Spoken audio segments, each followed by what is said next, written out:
Hello everyone, today we will going to discuss about function in C language. Functions जो होते हैं वो group of statement होते हैं जिनका यूज़ किसी टास्क को परफॉर्म करने के लिए किया जाता है। हमारे प्रोग्राम के अंदर हम जितने चाहे उतने फंक्शन का यूज़ कर सकते हैं, बट प्रोग्राम में एटलीस्ट वन फंक्शन हमेशा अवेलेबल होगा जो कि होता है हमारा मेन फंक्शन।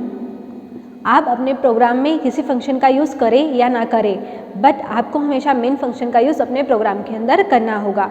सी लैंग्वेज के अंदर जो प्रोग्राम एग्जीक्यूशन होता है वो हमेशा मेन फंक्शन से स्टार्ट होता है। बिना मेन फंक्शन के कोई प्रोग्राम एग्जीक्यूट नहीं हो सकता है, इसलिए मेन फंक्शन का यूज़ कंपलसरी होता है। इसके अलावा हम जितने चाहे उतने फंक्शन का क्या कर सकते हैं, अपने प्रोग्राम के अंदर यूज़ कर सकते हैं। फंक्शन को यहाँ पर टू कैटेगरीज में क्लासिफाई किया गया है। फर्स्ट होता है हमारा यूजर डिफाइंड फंक्शन, सेकंड होता है हमारा बिल्ट इन फंक्शन। जो बिल्ट इन फंक्शन होता है उसे लाइब्रेरी फंक्शंस भी कहा जाता है, स्टैंडर्ड लाइब्रेरी फंक्शंस या फिर बिल्ट इन फंक्शन कह सकते हैं। ये ऐसे फंक्शंस होते हैं जो ऑलरेडी क्या होते हैं, हमारे सी लैंग्वेज के अंदर डिक्लेयर होते हैं एंड डिफाइन होते हैं, जिनकी डेफिनेशन हमें देने की ज़रूरत नहीं होती है। ये जो बिल्ट इन फंक्शंस होते हैं वो किसके अंदर अवेलेबल होते हैं, लाइब्रेरी सी की जो लाइब्रेरी होती है उसके अंदर ये सारे बिल्ट इन फंक्शंस क्या होते हैं, ऑलरेडी अवेलेबल होते हैं, जिन्हें हम हेडर फाइल्स के थ्रू क्या करते हैं, अपने प्रोग्राम के अंदर यूज़ करते हैं। .h से हम क्या करते हैं, हेडर फाइल को डिनोट करते हैं। ये जो .h एक्सटेंशन है ये क्या बता रहा है कि ये क्या है, हेडर फाइल है जिसके अंदर हमारे क्या है, बिल्ट इन फंक्शंस अवेलेबल है। जब भी हम प्रोग्राम को राइट करते हैं तब हम प्रोग्राम से पहले क्या देते हैं, हेडर फाइल्स को देते हैं। हमें जिस भी फंक्शन का अपने प्रोग्राम के अंदर यूज़ करना है उसके करस्पॉन्ड में हम क्या देते हैं, उस हेडर फाइल को देते हैं जिस हेडर फाइल के अंदर क्या है, हमारे जो बिल्ट इन फंक्शन से है वो स्थित है। हमारे पास में कई तरह के क्या है, already built in functions available है, like scanf function, printf function, main function, ये सारे क्या है, गेट ch, ये सारे क्या है, हमारे फंक्शंस हैं। अब हमें अपने प्रोग्राम के अंदर सपोज स्कैनएफ का यूज़ करना है, प्रिंटएफ का यूज़ करना है, तो इसके लिए मुझे कौन सी लाइब्रेरी देना पड़ेगी, stdio.h लाइब्रेरी का मुझे क्या करना पड़ेगा, यूज़ करना पड़ेगा। इसके लिए मैं stdio.h नाम से क्या दूंगी, हेडर फाइल को अपने प्रोग्राम में इंक्लूड करूँगी। conio.h क्योंकि हमारे जो स्कैनएफ एंड प्रिंटएफ फंक्शन है वो किसके अंदर होते हैं, हमारे stdio.h नाम की हेडर फाइल के इनसाइड होते हैं, इसलिए हमें अपने प्रोग्राम के अंदर इस हेडर फाइल को इंक्लूड करना होगा अगर हमें प्रिंटएफ एंड स्कैनएफ फंक्शन का यूज़ करना है। इस तरह से हम क्या करते हैं, सिर्फ उन फंक्शंस को क्या करते हैं, कॉल करते हैं। अगर हमें बिल्ट इन फंक्शन का यूज़ करना है तो हमें सिर्फ अपने प्रोग्राम के अंदर हेडर फाइल को इंक्लूड करने की ज़रूरत होती है, नहीं हमें इनका डिक्लेरेशन देना पड़ा, नहीं हमें इसकी डेफिनेशन देनी पड़ी। फिर सेकंड आते हैं हमारे यूज़र डिफाइंड फंक्शन। जो हमारे यूज़र डिफाइंड फंक्शन होते हैं, सी लैंग्वेज एक ऐसी फैसिलिटी प्रोवाइड करता है प्रोग्रामर को जहाँ पर वो क्या कर सकता है, अपनी नीड एंड रिक्वायरमेंट के अकॉर्डिंग फंक्शंस को क्रिएट कर सकता है। यूज़र को बिल्ट इन फंक्शन के अलावा किसी फंक्शन को क्रिएट करने की क्या है, रिक्वायरमेंट है, तो उससे परमिशन होती है कि वो अपनी रिक्वायरमेंट के अकॉर्डिंग क्या कर सके, फंक्शंस को बिल्ड कर सके। इस पर्पज़ से जो कुछ पैरामीटर्स होते हैं उन्हें क्या करना होता है, हमें फॉलो करना होता है। लाइक फंक्शन को किस तरीके से हमें क्या करना है, डिक्लेयर करना है, देन फंक्शन को कैसे हम डिफाइन करेंगे। पहले देखते हैं हम फंक्शन का डिक्लेरेशन।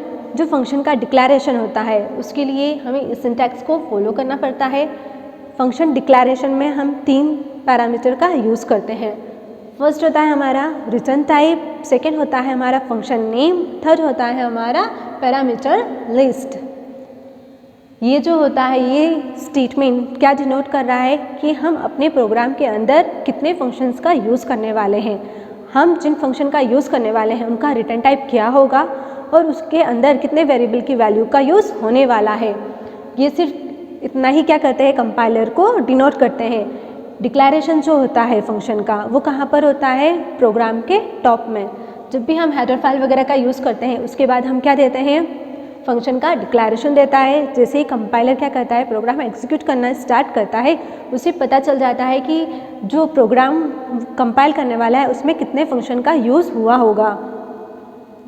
देन आता है हमारा डिफाइनिंग अ फंक्शन। जब भी प्रोग्राम के अंदर हमें किसी यूज़र डिफाइंड फंक्शन को क्या करना होता है, यूज़ करना होता है। फंक्शन को यूज़ करने से पहले फंक्शन को डिक्लेयर एंड डिफाइन करना कंपलसरी होता है। बिना फंक्शन को डिफाइन किए आप उसे यूज़ में नहीं ला सकते हैं, इसलिए आपको क्या करना होगा, पहले उसे डिफाइन करना होता। डिफाइन करना दैट मीन्स कि फंक्शन की डेफिनेशन देना। फंक्शन डेफिनेशन के अंदर 4 कंपोनेंट्स इंक्लूड होते हैं। फर्स्ट होता है रिटर्न टाइप, सेकेंड होता है फंक्शन नेम, थर्ड होता है हमारा पैरामीटर या फिर आर्ग्यूमेंट लिस्ट, फोर्थ होता है हमारा फंक्शन बॉडी। हर एक फंक्शन की क्या होती है, बॉडी होती है। फंक्शन को हम डिनोट करते हैं पैरेंथेसिस से। जैसे कि आप यहाँ पे देख रहे हैं मेन फंक्शन हमने लिया है, मेन फंक्शन है। अब ये जो मेन है, ये फंक्शन है, ये हमें कैसे पता चलेगा, ये जो आप स्मॉल ब्रैकेट दिख रहे हैं ये क्या डिनोट करता है कि ये क्या है, एक फंक्शन है। हम फंक्शन के साथ हमेशा पैरेंथेसिस का यूज़ करेंगे। जो पैरेंथेसिस होते हैं वो एम्प्टी हो सकते हैं या फिर वो आर्ग्यूमेंट को भी क्या कर सकते हैं, कैरी कर सकते हैं। हम इन पैरेंथेसिस के अंदर नंबर ऑफ आर्ग्यूमेंट को क्या कर सकते हैं, पास कर सकते हैं। मेन फंक्शन के अंदर हमने क्या रखा है, उसे एम्प्टी रखा है। दैट मीन्स यहाँ पर हमने कितने आर्ग्यूमेंट पास किए हैं, 0। तो ये ऑप्शनल है आपकी रिक्वायरमेंट के अकॉर्डिंग कि आपको जो पैरेंथेसिस है उसमें आर्ग्यूमेंट को पास करना है या नहीं करना है। अब हम बात कर रहे हैं डिफाइनिंग अ फंक्शन की। जो फंक्शन हम डिफाइन करेंगे उसके 4 कंपोनेंट्स को हमें क्या करना होगा, फुलफिल करना होगा। फर्स्ट हम बात करेंगे रिटर्न टाइप की। हर एक फंक्शन का रिटर्न टाइप होता है जिसे हम वेरिएबल को डिक्लेयर करते हैं। तो जब हम वेरिएबल की क्या देते हैं, डेफिनेशन देते हैं, उसके साथ में हम क्या देते हैं, डेटा टाइप देते हैं। Data type then variable name then उस वेरिएबल की वैल्यू। उसी तरीके से हम फंक्शन नेम का जब भी यूज़ करते हैं, फंक्शन को क्रिएट करते हैं, तब हम क्या देते हैं, फंक्शन के साथ में रिटर्न टाइप देते हैं, जो कि ये बताता है कि फंक्शन किस तरह की वैल्यू रिटर्न करने वाला है। फंक्शन चाहे तो इंटीजर टाइप की वैल्यू रिटर्न कर सकता है, कैरेक्टर टाइप की वैल्यू रिटर्न कर सकता है, फ्लोट टाइप की वैल्यू को क्या कर सकता है, रिटर्न कर सकता है। और जब हमें फंक्शन से कोई वैल्यू रिटर्न नहीं करवानी है, हम फंक्शन से कोई वैल्यू रिटर्न नहीं करवाना चाहते हैं, तब हम उसका टाइप क्या रखेंगे, void. Void that means do nothing, function कोई वैल्यू रिटर्न नहीं करेगा। जो इसका रिटर्न टाइप है हम इस तरह से क्या देते हैं, इंटीजर देन फंक्शन नेम। जो फंक्शन नाम आप देना चाहते हैं उस फंक्शन का आप क्या देंगे, नेम देंगे। Integer character, float function name, void function name. इस तरह से हम क्या देंगे, फंक्शन का रिटर्न टाइप देंगे। सेकेंड होता है हमारा फंक्शन नेम। अब फंक्शन नेम, फंक्शन को कंस्ट्रक्ट करने के लिए आप फंक्शन के अंदर किस तरह के नेम का यूज़ कर सकते हैं। फंक्शन नेम सिमिलर होता है वेरिएबल नेम के। हमने पढ़ा था वेरिएबल को कंस्ट्रक्ट करने के लिए हमें किन चीज़ों का ध्यान रखना चाहिए। सेम रूल्स हमारे फंक्शन के लिए भी क्या होते हैं, अप्लाई होते हैं। जब भी हम फंक्शन नेम को क्रिएट करते हैं तो जो हमारा फंक्शन नेम होता है वो क्या होना चाहिए, मीनिंगफुल होना चाहिए। फंक्शन नेम से फंक्शन क्या टास्क परफॉर्म करने वाला है उसके बारे में हमें पता लग जाना चाहिए। इसलिए जब भी आप फंक्शन नेम का यूज़ करें, फंक्शन नेम को क्रिएट करें, तो फंक्शन नेम क्या हो, ऑपरेशन के उस ऑपरेशन को बताए कि जो हमारा फंक्शन है वो क्या ऑपरेशन करने वाला है। लाइक अगर मुझे क्या करना है, मुझे एडिशन का फंक्शन बनाना है तो मैं क्या दे दूँगी, फंक्शन नेम मैंने दे दिया एडिशन या फंक्शन नेम मैंने दे दिया ऐड। अब इससे इसके ऑपरेशन के बारे में हमें पता चल रहा है कि ये जो फंक्शन है ये किस तरह का ऑपरेशन करेगा, एडिशन का ऑपरेशन करेगा। इसी तरह अगर मुझे सर्कल के लिए देना होता तो मैं क्या दे देती, इंट सर्कल देन उसके आगे पैरेंथेसिस। तो आपको जैसे ही आप फंक्शन नेम को रीड कर रहे हैं आपको पता चल रहा है कि ये जो हमारा फंक्शन है ये किस तरह का ऑपरेशन परफॉर्म करने वाला है। इस तरह से आप जो फंक्शन नेम लेना चाहे वो फंक्शन नेम ले सकते हैं, उसके साथ में डेटा टाइप का, रिटर्न टाइप का हम यूज़ कर सकते हैं। देन आता है हमारा पैरामीटर आर्ग्यूमेंट लिस्ट। ये जो स्मॉल पैरेंथेसिस हम लोग देख रहे हैं, ये जो पैरेंथेसिस है इनके अंदर हम क्या करते हैं, आर्ग्यूमेंट को पास करते हैं। इन्हें हम पैरामीटर भी बोल सकते हैं और आर्ग्यूमेंट भी बोल सकते हैं। आर्ग्यूमेंट लिस्ट दैट मीन्स जितने आर्ग्यूमेंट आप चाहें इन पैरेंथेसिस के अंदर क्या कर सकते हो, पास कर सकते हो। लाइक यहाँ पर हमने दे दिया इंट एडिशन। अब मुझे 2 आर्ग्यूमेंट क्या करने हैं, यहाँ पर पास करने हैं। तो मैंने क्या दे दिया, इस तरह से मुझे 2 आर्ग्यूमेंट को पास करने की नीड थी। मैंने इंट एडिशन दिया। इंट क्या हो गया हमारा, रिटर्न टाइप हो गया। बाकी सबको हम रफ कर देते हैं। ये हमारा हो गया रिटर्न टाइप। एडिशन हो गया हमारा फंक्शन नेम। इंट बी ये क्या है, 2 वेरिएबल है जिनका टाइप क्या है, इंटीजर। तो ये दोनों हमारे क्या हो गए, आर्ग्यूमेंट लिस्ट हो गई। इस तरह से अभी हमने वेरिएबल को क्या किया, डिफाइन किया। हर एक फंक्शन की क्या होती है, अपनी बॉडी होती है, जो कि हमारे फंक्शन का क्या है, व्हाट कंपोनेंट है, बॉडी ऑफ द फंक्शन। जो फंक्शन की बॉडी होती है, जो फंक्शन का ब्लॉक होता है, उसे हम किससे डिनोट करते हैं, करली ब्रैकेट से, जो कि क्या बता रहा है कि ये क्या है, फंक्शन की बॉडी है। अब आपको फंक्शन से जो भी टास्क परफॉर्म करवाना है वो आप किसके अंदर देंगे, इन पैरेंथेसिस के इनसाइड देंगे। लाइक हमें क्या करवाना है, फंक्शन से एडिशन का वर्क करवाना है, तो हम यहाँ पर क्या दे देंगे, एडिशन के लिए जो भी आपको लॉजिक लगाना है वो लॉजिक आप कहाँ लिखेंगे, इस ब्रैकेट के इनसाइड लिखेंगे।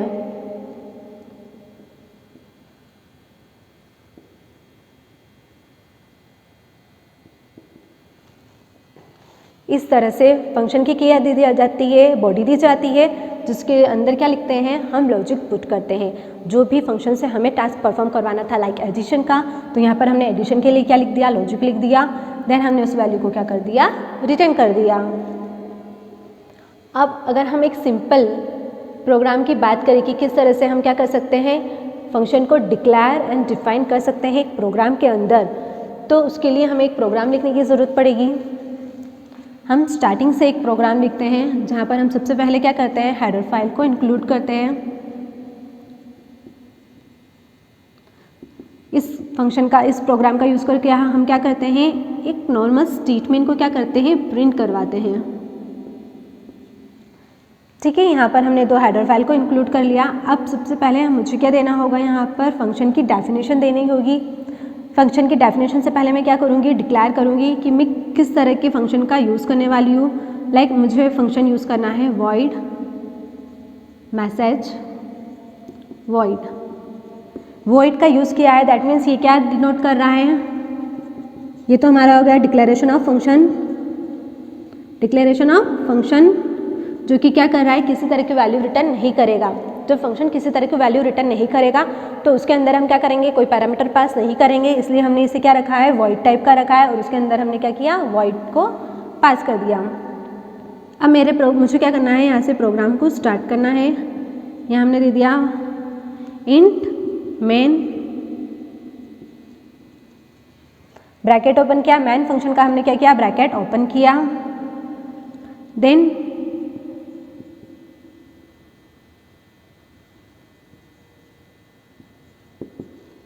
एक वेरिएबल लिया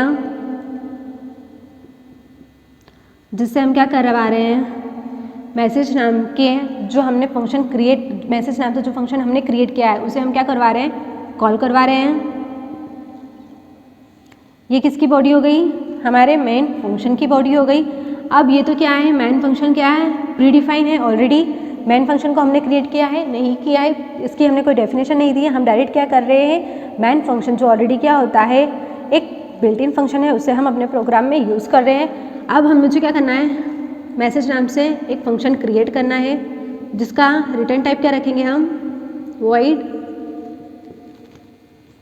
अब मुझे इस प्रोग्राम के अंदर एक स्टेटमेंट को प्रिंट करना है।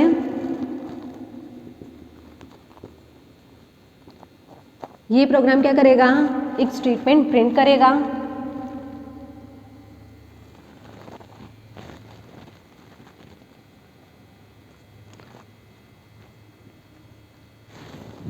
इस तरह से हमने क्या किया, एक प्रोग्राम राइट कर दिया जहाँ पर हमने क्या किया, एक फंक्शन को क्रिएट किया। किस नेम से फंक्शन क्रिएट किया, मैसेज नेम से, जिसके थ्रू हमने सबसे पहले क्या किया, उस मैसेज को डिक्लेयर कर दिया डिक्लेयर करने पर कंपाइलर को पता चलता है कि जो प्रोग्राम वो कंपाइल करने वाला है उसमें कितने फंक्शन का यूज़ होने वाला है। लाइक यहाँ पर उसे पता चल गया कि यहाँ पर उस कितने यूज़र डिफाइंड फंक्शन उसे मिलने वाले हैं, सिंगल किस नेम से, मैसेज नेम से, जिसका रिटर्न टाइप क्या होगा, वॉइड, जिसके अंदर कितने आर्ग्यूमेंट होंगे, 0 आर्ग्यूमेंट होंगे।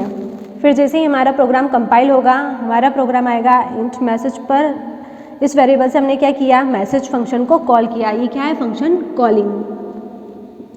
फंक्शन को जब भी हम कॉल करते हैं तब कंट्रोल क्या होता है, हमारा जो कंट्रोल होता है वो कॉल फंक्शन पर पहुंच जाता है। यहाँ से मेन फंक्शन से हमने क्या किया, मैसेज नाम के फंक्शन को कॉल किया, तो हमारा कंट्रोल यहाँ से कहाँ पर जंप कर गया, हमारे मैसेज फंक्शन पर। ये हमारा क्या है, मैसेज फंक्शन है, ठीक है, जिसे हमने यहाँ पर क्या किया है, डिफाइन किया है।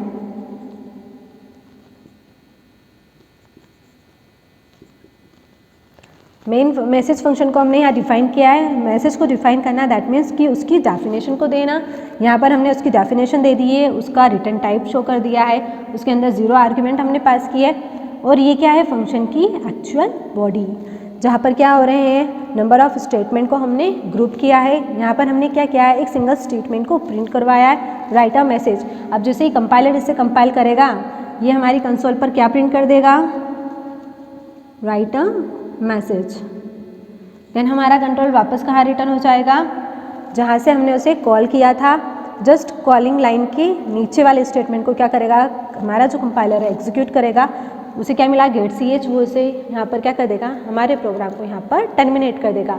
इस तरह से हम क्या करते हैं, एक मैसेज को एक फंक्शन को क्या करते हैं, हम क्रिएट करते हैं, जिसके लिए हम इन 4 पैरामीटर का यूज़ करते हैं। फंक्शन क्रिएट करना आपको आना चाहिए कि फंक्शन को हमें अपने प्रोग्राम में किस तरह से यूज़ करना है, किस तरह से हम फंक्शन को क्या करते हैं, कॉल करते हैं, किस तरह से हम फंक्शन का यूज़ कर वैल्यू को क्या करते हैं, रिटर्न करवाते हैं। फंक्शन से अगर हमें कोई वैल्यू रिटर्न करना होती है तो उसके लिए हम किसका यूज़ करते हैं, रिटर्न स्टेटमेंट का यूज़ करते हैं, जो फंक्शन वैल्यू को क्या कर देता, कॉलिंग फंक्शन को रिटर्न कर देता। इस तरह से built in function and user defined function का हम अपने प्रोग्राम के अंदर यूज़ करते हैं। आई होप ये वीडियो आपके लिए यूज़फुल रहा होगा। Thank you so much.